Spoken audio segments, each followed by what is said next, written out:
the mandatory zodiac briefings. That's just one part. And also they're going to talk about what we're going to see and do on the cruise. To begin, I would like to introduce my team who will be assisting you throughout the trip. So team, come on up please. Are here, and we are going to quickly introduce ourselves so that you can familiarize the team through here. And we're arriving to Yakushima this afternoon, sorry. And then after that, following, every day we will be visiting these remote islands of Japan that lays in between Japan and Taiwan. Many of these places are very remote. If you try to go here on your own, it would probably be a logistical nightmare because the frequency of the ferries and the flights are very limited to many of these islands. A Zodiac. Have you ever been on a Zodiac? Yes. Oh, wonderful. So that you can be with whom you wish. If you have someone that you desperately do not want, you won't have to come back to the ship for any essential items that you want during. This is called a seaman's grip, so when the hand comes, you can practice it a little bit with the bending from the Zodiac to a pontoon or a pier, which means you won't be going in the water, so you can just come down with your regular shoes. Hayao Miyazaki in making the Mononoke Hime movie. So you will be going to a place where you can really see the inspiration of that movie, if you've seen it, of this walk and having a stroll inside the forest. Now, our paved roads and some boardwalks and some clear steps that you can walk on. So it's for the ones that are very keen.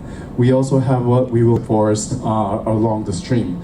So if you'd like to do something a little bit more adventurous, the medium walk is what you should be going for. So going up a stream along the rocks. And again, there are places the pier.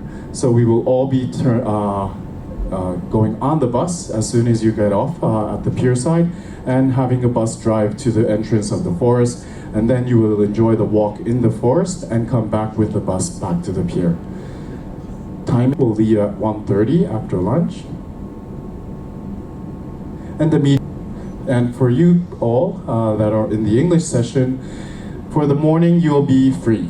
So you can either go out in the village and walk around on your own to see what you can do, or you can also remain on board and we will be having some onboard activities as well. So morning, you will see the ship alongside, but your fixed program will be in the afternoon.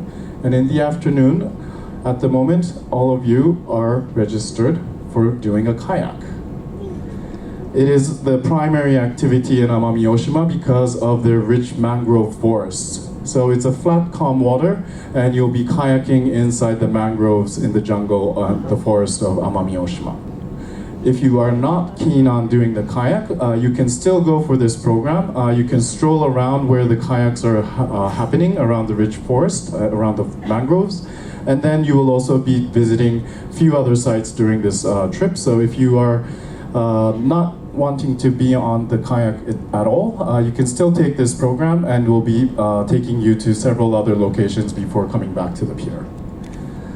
Then we go to Zamami Island. It's a very famous island, one of the most beautiful islands in the Okinawa archipelago for the beautiful beaches and the coral reefs that you can observe. We go to an island called Taketomi, one of the most well-preserved island where you can still see the traditional architectures and the traditional village of the Okinawan people. The Okinawa is basically like it has been working as an intersection between the trade of Japan and China, and they have a mixture of culture that you can see that's very different from the mainland Japan, where they've inherited a lot of elements from Japan and China, mix it together. Go to Iriomote, another UNESCO World Heritage. This is the third one. This one is very famous for the jungle and the potential Iriomote mountain cat that they have. So another nature-filled island.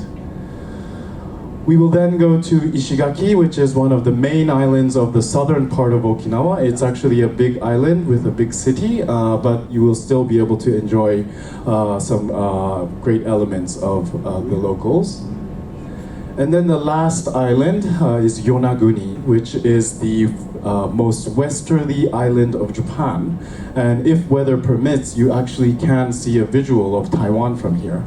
And this is a very rare opportunity to visit here because it is one of the most remote islands of Japan. And you are also going to have a rare opportunity where you will be departing from Japan, from this most westerly island of Japan.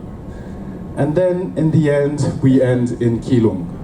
So it's a very short but very much fruitful voyage where you will be